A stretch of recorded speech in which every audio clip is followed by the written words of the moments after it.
Assalamualaikum warahmatullahi wabarakatuh.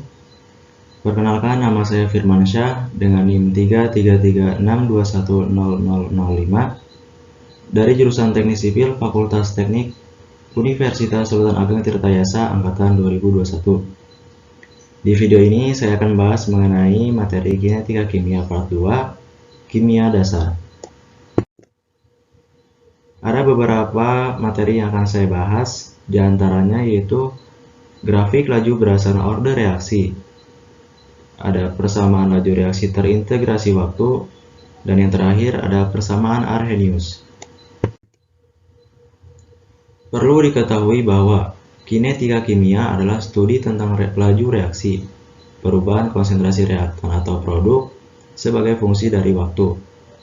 Reaksi dapat berlangsung laju yang bervariasi, ada yang serta-merta, perlu cukup waktu atau pembakaran, atau waktu yang sangat lama seperti penuaan, pembentukan batu bara, dan beberapa reaksi peluruhan radioaktif. Faktor yang mempengaruhi kinetika kimia diantaranya ada konsentrasi. Molekul-molekul harus bertumbukan agar terjadi reaksi. Dalam konteks ini, laju reaksi proporsional dengan konsentrasi reaktan. Keadaan fisik, molekul-molekul harus bercampuran agar dapat bertumbukan. Dan selanjutnya itu ada temperatur. Molekul harus bertumbukan dengan energi yang cukup untuk bereaksi. Selanjutnya kita ke persamaan laju reaksi. Apa itu persamaan laju reaksi? Yaitu hubungan antara konsentrasi reaksi dengan laju reaksi. Kita misalkan ada reaksi A ditambah B menjadi C. Jadi bagaimana kita menuliskan laju reaksinya? Yaitu dengan V sama dengan K dikali konsentrasi pangkat M dikali konsentrasi pangkat N.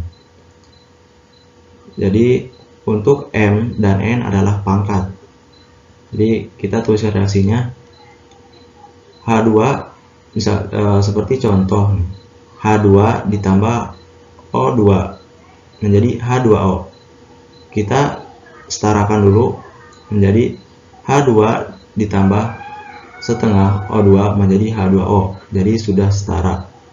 Jadi menjadi V sama dengan K dikali konsentrasi H2 pangkat M dikali konsentrasi O2 pangkat N. Jadi itu hasilnya.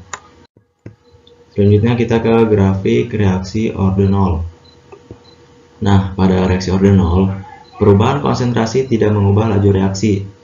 Dengan demikian, nilai laju reaksi sama dengan konstanta laju reaksi. Jadi bisa kita lihat bentuk grafik 0 seperti ini. Dan perlu diketahui bahwa untuk nilai V ini adalah laju reaksi dan A itu adalah jumlah konsentrasi per reaksi. Selanjutnya kita ke grafik reaksi order 1. Jadi pada order 1 akan terjadi perubahan nilai konsentrasi yang sebanding dengan perubahan laju reaksi, sehingga menghasilkan grafik yang linear. Nah, seperti gambar grafiknya. Jadi untuk grafik pada order 1 ini, grafiknya itu bentuknya linear.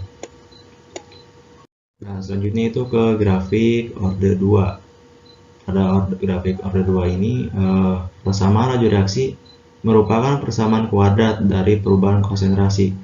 Jadi seperti ini bentuk grafik reaksi order 2. Jadi berbeda dengan grafik reaksi order 0 maupun order 1. Selanjutnya kita ke persamaan laju reaksi terintegrasi waktu. Jadi persamaan yang menunjukkan hubungan konsentrasi dan waktu dikenal dengan persamaan laju terintegrasi. Persamaan ini dapat digunakan untuk menentukan waktu paruh T setengah reaktan. Jadi waktu paruh merupakan waktu yang diperlukan oleh setengah dari jumlah reaktan untuk berubah menjadi produk. Nah, kita ke contoh soalnya. Di sini sudah ada contoh soal yang menyatakan senyawa A terdekomposisi menjadi B dan C dengan reaksi order 1 terhadap A dan order reaksi keseluruhan adalah 1. Pada 25 derajat Celcius, konstanta laju reaksi adalah 0,045 S pangkat min 1. Berapa waktu paruh reaksi pada 25 derajat Celcius tersebut. Jadi dalam contoh soal ini yang ditanyakan itu waktu paruh reaksi pada suhu 25 derajat Celcius. Kita ke penyelesaiannya. Jadi rumusnya itu T setengah sama dengan ln 2 per AK. Jadi kita langsung masukkan aja nilai ln 2 itu adalah 0,693 per AK. Kita pindahin lagi nilai ln 2 nya itu 0,693 per AK.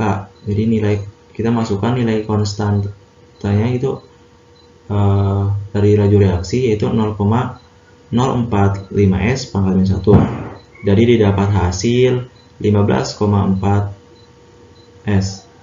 Jadi setelah 15,4 detik di tengah reaktan akan bersiar sehingga A sama dengan setengah A0. Jadi mudah semua.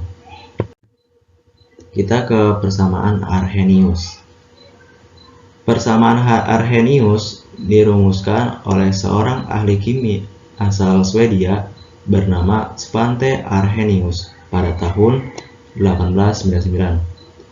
Arrhenius menjelaskan bahwa suhu dapat menambah kecepatan laju dalam reaksi kimia apapun dengan persamaan sebagai berikut.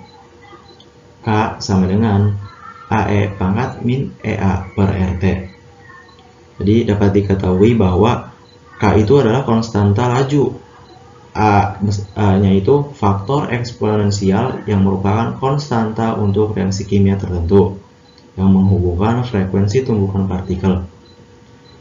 EA itu energi aktivasi reaksi atau biasanya diberikan dalam Joule per mol atau J per mol. Ada R itu konstanta gas universal dan T itu adalah suhu absolut yang selalu berakhiran itu Kelvin atau bersatuan Kelvin.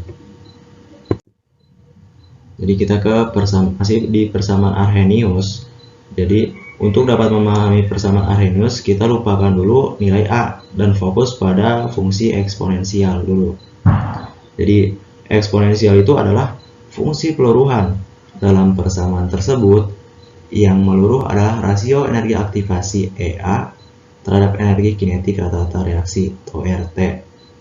Jadi energi aktivasi adalah energi minimum yang diperlukan agar reaksi dapat terjadi. Jika suhu tinggi, maka rasio perbandingan EA banding RT akan semakin kecil, sehingga memberikan nilai konstanta laju reaksi yang lebih besar. Nah, hal ini disebabkan oleh semakin tinggi suhu, maka nilai eksponensialnya akan mendekati suhu yang berarti semua partikel memiliki energi yang cukup untuk bereaksi. Namun, jika suhunya diturunkan, nilai energi aktivasi akan tetap besar, sehingga nilai eksponensialnya mendekati 0. Hal ini berarti partikel-partikel tidak memiliki energi yang cukup untuk bereaksi dan reaksi tidak terjadi. Nah, ini contoh soal dari persamaan Arrhenius. Jadi sudah ada ya. Kita nyatakan setiap kenaikan 10 derajat Celcius, suatu reaksi berlangsung 3 kali lipat. Berapakah suhu reaksi yang terjadi jika kecepatannya 81 kali lipat dibandingkan laju reaksi pada suhu 20 derajat Celcius? Nah, kita penyelesaiannya nih. T1 nya itu sama dengan 20 derajat Celcius dan nilai V2 itu sama dengan 81 V1. Nah, ini kan langsung masuk ke rumus. Jadi langsung mulai ke pengerjaannya. Jadi V2 sama dengan 3T2 min T1 per 10 dikali V1. Nah, kita masukkan nilai V2 nya itu 81 derajat Celcius V1. Nah, sama dengan 3T2 min 20 per 10. Dapat hasil 3/4 derajat Celcius sama dengan 3T2 min 20 per 10 V. Didapat hasil 4 derajat Celcius sama dengan T2 min 20 per 10. dan dapat juga hasilnya 40 derajat Celcius dari 4 kali 10 sama dengan 40, dan T2 kita turunkan dengan min 20, didapat hasil T2 sama dengan 60 derajat Celcius. Jadi 60 derajat Celcius didapat dari 40 ditambah 20, kita punya ruaskan, jadi nilainya jadi plus. Jadi dapat kita simpulkan bahwa dalam contoh soal bersama Arrhenius ini suhu reaksinya yang terjadi adalah 60 derajat Celcius. Mungkin hanya itu saja yang bisa saya sampaikan, kurang lebihnya mohon maaf. Wabillahi taufiq wal hidayah. Wassalamualaikum warahmatullahi wabarakatuh.